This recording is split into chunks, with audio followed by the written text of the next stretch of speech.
Today in this class we are going to discuss about a bridge course. We have 14 chapters.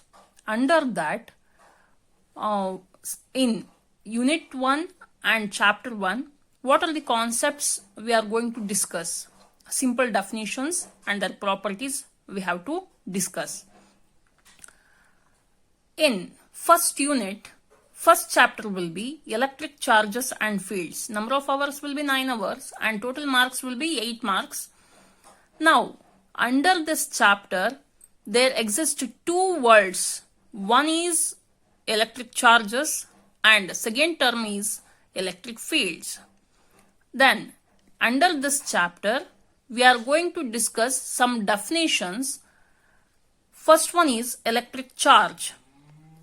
Electric charge, define electric charge means it is a property possessed by a material objects by virtue of which electrical and other related effects are produced. Electrical and other related effects means either it will be electric potential and electric field can produced on that charge.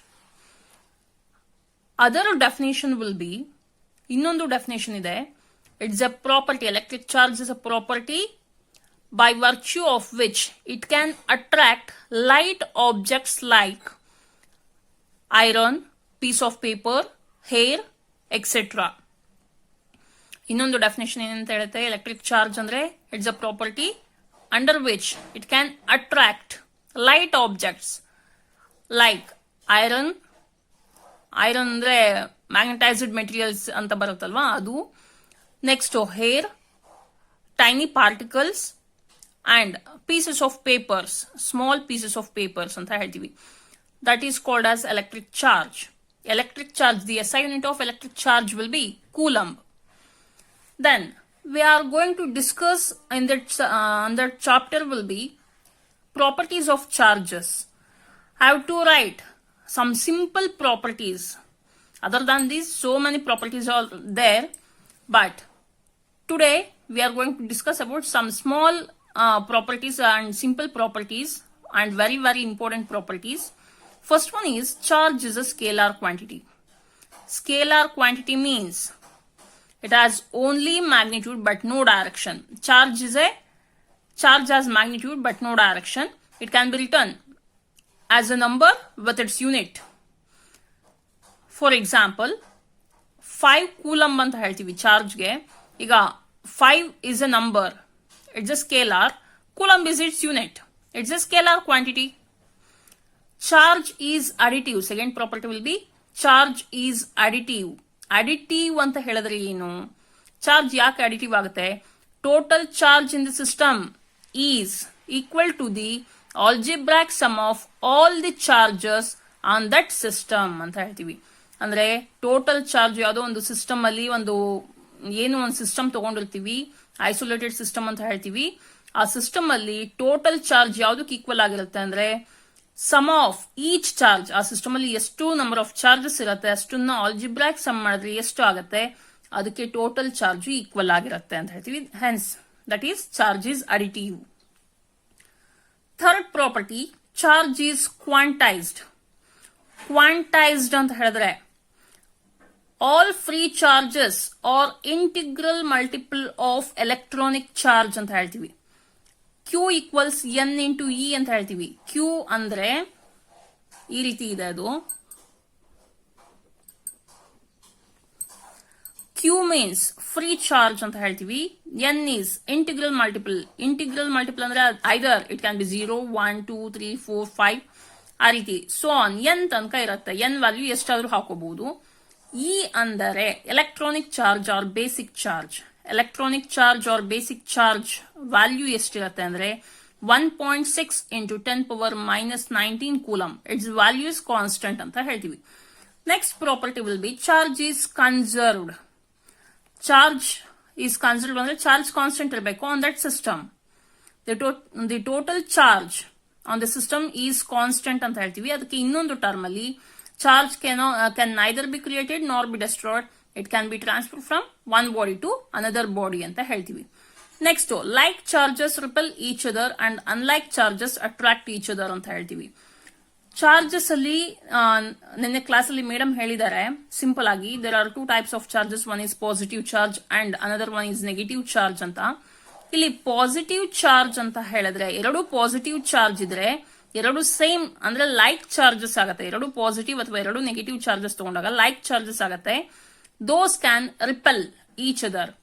ಒಂದು positive charge ಇನ್ನೊಂದು positive charge ಇದ್ರೆ repel ಆಗುತ್ತೆ, ಒಂದು negative charge ಇನ್ನೊಂದು negative charge ಇದ್ರೆ repel ಆಗುತ್ತೆ. And unlike charges attract each other. ಒಂದು positive charge ಇನ್ನೊಂದು ನೆಗೆಟಿವ್ ಚಾರ್ಜ್ ಇದ್ರೆ ಎರಡು ಅಟ್ರಾಕ್ಟ್ ಆಗತ್ತೆ ಅಂತ ಹೇಳ್ತೀವಿ. ಇದು simple and important properties of charges. Next ಆ ಚಾಪ್ಟರ್ ಅಲ್ಲಿ ಇನ್ನೊಂದು ಟರ್ಮ್ ಯೂಸ್ ಮಾಡ್ತೀವಿ, ಎಲೆಕ್ಟ್ರಿಫಿಕೇಶನ್ ಅಂತ. It's a process of charging a body. Charging ಆಗ್ಬೇಕಂದ್ರೆ ಚಾರ್ಜ್ ಮಾಡ್ತಾ ಇದೀವಿ ಆ ಬಾಡಿನ ಅಂದ್ರೆ either it can lose electrons or it can gain electrons ಅಂತ ಹೇಳ್ತೀವಿ. ಅಂದ್ರೆ ನೀವು ಜನರಲ್ ಆಗಿ ಕೆಮಿಸ್ಟ್ರಿ ಟರ್ಮ್ಸ್ ಅಲ್ಲಿ ಹೇಳ್ತಾ ಹೋಗ್ಬೇಕಂದ್ರೆ ಅಯಾನ್ಸ್ ಅಂತ ಹೇಳ್ತೀರಾ ನೀವು, ಅದನ್ನ ನಾವು ಎಲೆಕ್ಟ್ರಿಫಿಕೇಶನ್ ಅಂತ ಹೇಳ್ತೀವಿ. There are 3 types of charging a body. One is charging by friction. Second one is charging by conduction. Third one is charging by induction.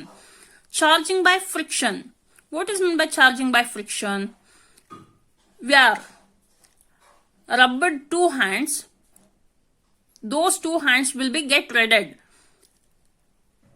Means electrons will transfer from one hand to another hand by rubbing. That is called charging by friction.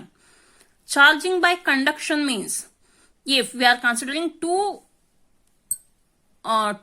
charged bodies or two spherical metallic bodies, one is charged and another uncharged body metallic sphere will be in contact with charged body, then that charged body, then charges will be spread to the uncharged body also. ಅಂದ್ರೆ ಎರಡು metallic spears ತಗೊಂಡಿದೀವಿ, ಒಂದನ್ನ charge ಮಾಡಿದೀವಿ, ಇನ್ನೊಂದು ಅನ್ಚಾರ್ಜ್ ಆಗೇ ಇದೆ.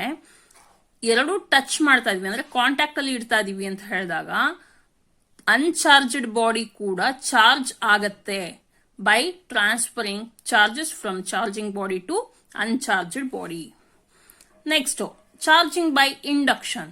ಈ charging by induction ಅಂದ್ರೆ ಏನು ಅಂದ್ರೆ ನಾನು ಕಂಡಕ್ಷನ್ ಮೆಥಡ್ ಅಲ್ಲಿ ಕಾಂಟ್ಯಾಕ್ಟ್ ಅಲ್ಲಿ ಇಡಬೇಕು ಮೆಟಾಲಿಕ್ ಸ್ಪಿಯರ್ಸ್ ಅಂತ ಹೇಳಿದೆ. ಬಟ್ ಇಲ್ಲಿ ಏನಾಗುತ್ತೆ, ಮೆಟಾಲಿಕ್ ಸ್ಪಿಯರ್ಸ್ ನ ಕಾಂಟ್ಯಾಕ್ಟ್ ಅಲ್ಲಿ ಇಡಬಾರ್ದು. It can be separated by some distance ಅಂತ ಹೇಳ್ತೀವಿ. ಡಿಸ್ಟೆನ್ಸ್ ಅಲ್ಲಿ ಸೆಪರೇಷನ್ ಆಗಿದ್ರೆ ಅಂದ್ರೆ ಸಮ್ ಸ್ಮಾಲ್ ಡಿಸ್ಟೆನ್ಸ್ ಅಲ್ಲಿ ಸೆಪರೇಟ್ ಆಗಿದ್ರೆ ಚಾರ್ಜ್ಡ್ ಬಾಡಿಯಿಂದ ಅನ್ಚಾರ್ಜ್ಡ್ ಬಾಡಿಗೆ ಚಾರ್ಜಸ್ ಟ್ರಾನ್ಸ್ಫರ್ ಆಗುತ್ತೆ by the method of induction. Next ಆ ಚಾಪ್ಟರ್ ಅಲ್ಲಿ ಇಂಪಾರ್ಟೆಂಟ್ ಕಾನ್ಸೆಪ್ಟ್ ಬಂದು ಎಲೆಕ್ಟ್ರಿಕ್ ಫೀಲ್ಡ್ ಅಂತ ಹೇಳ್ತೀವಿ. ಎಲೆಕ್ಟ್ರಿಕ್ ಫೀಲ್ಡ್ ಅಂದ್ರೆ it's a region in which the charged particles experience electrostatic force.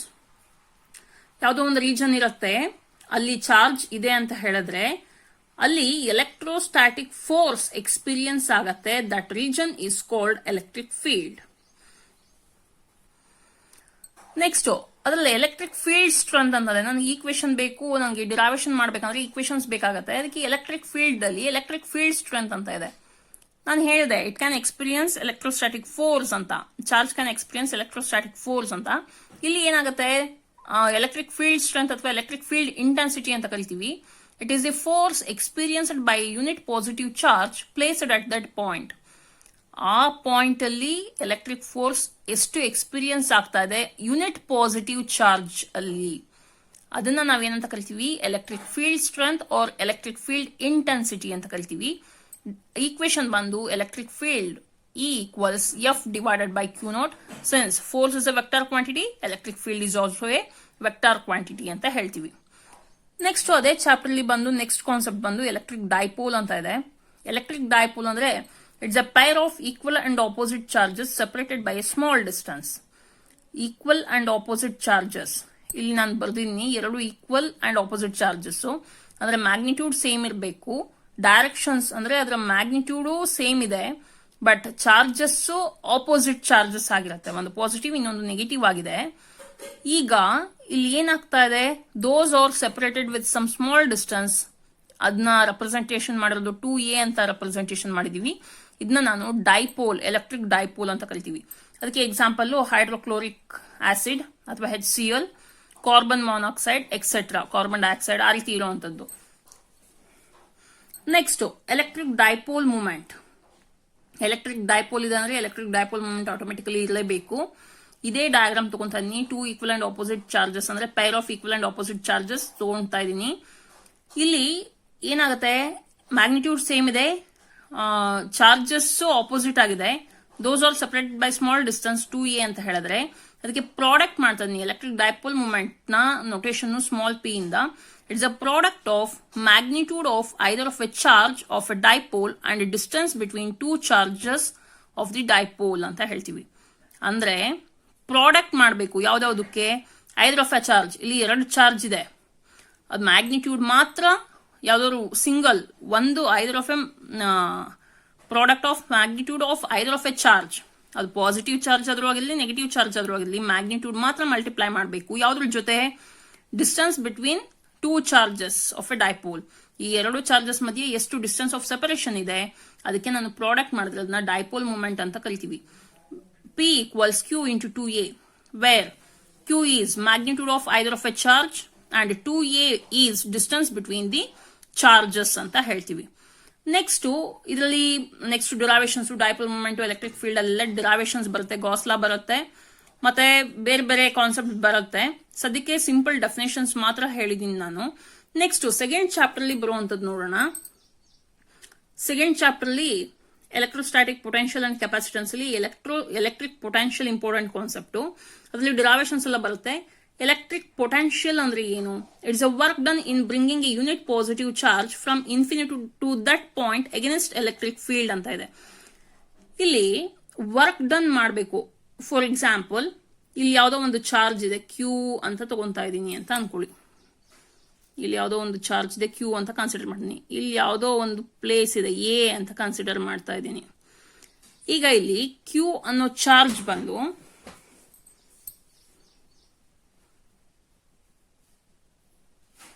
Q ಅನ್ನೋ ಚಾರ್ಜ್ ನಾನು ಇದು ಇನ್ಫೈನೈಟ್ ಡಿಸ್ಟೆನ್ಸ್ ಅಲ್ಲಿ ಇದೆ. ಎ ಅನ್ನೋದು ನನಗೆ ಫೈನೈಟ್ ಡಿಸ್ಟೆನ್ಸ್ ಅಂದ್ರೆ ಇದು ನೋನು. ಈ ಪಾಯಿಂಟ್ಗೆ ಇದನ್ನ ತಗೊಂಬಂದು ಇಡಬೇಕು ಅಂದ್ರೆ ಸುಮ್ನೆ ಈ ಚಾರ್ಜ್ ನ ಎತ್ಕೊಂಬಂದು ಇಡೋಕ್ಕಾಗಲ್ಲ. Some work has to be done. ಇಲ್ಲಿಂದ ಇಲ್ಲಿಗೆ ತರಬೇಕಂದ್ರೆ some work has to be done. ಇಲ್ಲಿಂದ ಇಲ್ಲಿಗೆ ತರಬೇಕಂದ್ರೆ ಇನ್ನೊಂದು ಸ್ವಲ್ಪ ವರ್ಕ್ ಮಾಡಿರ್ತೀವಿ. ಇಲ್ಲಿಂದ ಇಲ್ಲಿಗೆ ತರಬೇಕಂದ್ರೆ ಇನ್ನೊಂದು ಸ್ವಲ್ಪ ವರ್ಕ್ ಮಾಡಿರ್ತೀವಿ. ಅದನ್ನ ನಾವೇನಂತ ಕರಿತೀವಿ, ಇನ್ಫಿನಿಟಿ ಟು ದಟ್ ಪಾಯಿಂಟ್ಗೆ ನಾನು ಆ ಯೂನಿಟ್ ಪಾಸಿಟಿವ್ ಚಾರ್ಜ್, ಈ ಕ್ಯೂ ಅನ್ನೋದು ಯೂನಿಟ್ ಪಾಸಿಟಿವ್ ಚಾರ್ಜ್ ಆಗಿರುತ್ತೆ, 1 ಕೂಲಮ್ ಚಾರ್ಜ್ ಆಗಿರುತ್ತೆ. ಅದನ್ನ ಎಗೇನ್ಸ್ಟ್ ಟು ಎಲೆಕ್ಟ್ರಿಕ್ ಫೀಲ್ಡ್ ಈ ಡೈರೆಕ್ಷನ್ ಅಲ್ಲಿ ಇರುತ್ತೆ. ನಾನು ಅದ್ರ ಆಪೋಸಿಟ್ ಅಲ್ಲಿ ತರಬೇಕು ಅಂತ ಹೇಳಿದ್ರೆ some work has to be done. That work done will be equal to electric potential. ನಮಗೆ ಒಂದು ಕಾನ್ಸೆಪ್ಟ್ ಗೊತ್ತಿರಬೇಕು, ಡೈರೆಕ್ಷನ್ ಆಫ್ ಎಲೆಕ್ಟ್ರಿಕ್ ಫೀಲ್ಡ್ ಅಲ್ಲಿ ಯಾವುದೇ ಚಾರ್ಜ್ ನ ಈಸಿಯಾಗಿ ಮೂವ್ ಮಾಡ್ಬಿಡ್ಬೋದು. ಆದರೆ ಆಪೋಸಿಟ್ ಟು ಎಲೆಕ್ಟ್ರಿಕ್ ಫೀಲ್ಡ್ ನಾನು ಮೂವ್ ಮಾಡಬೇಕು ಒಂದು ಚಾರ್ಜ್ ನ ಅಂದ್ರೆ some work has to be done ಅಂತ ಗೊತ್ತಿರಬೇಕು. ಆಗ ಎಲೆಕ್ಟ್ರಿಕ್ ಪೊಟೆನ್ಷಿಯಲ್ಗೆ ವಿ ಇಂದ ನೊಟೇಷನ್ ಮಾಡ್ತಾ ಇದೀವಿ. That will be equal to work done divided by charge. V equals work ಡನ್ಗೆ ಡಬ್ಲ್ಯೂ ಡಿವೈಡೆಡ್ ಬೈ ಕ್ಯೂ ಅಂತ ಹೇಳ್ತೀವಿ. ನೆಕ್ಸ್ಟ್ ಕಾನ್ಸೆಪ್ಟ್ ಬಂದು ಪೊಟೆನ್ಷಿಯಲ್ ಡಿಫರೆನ್ಸ್ ಅಂತ ಇದೆ.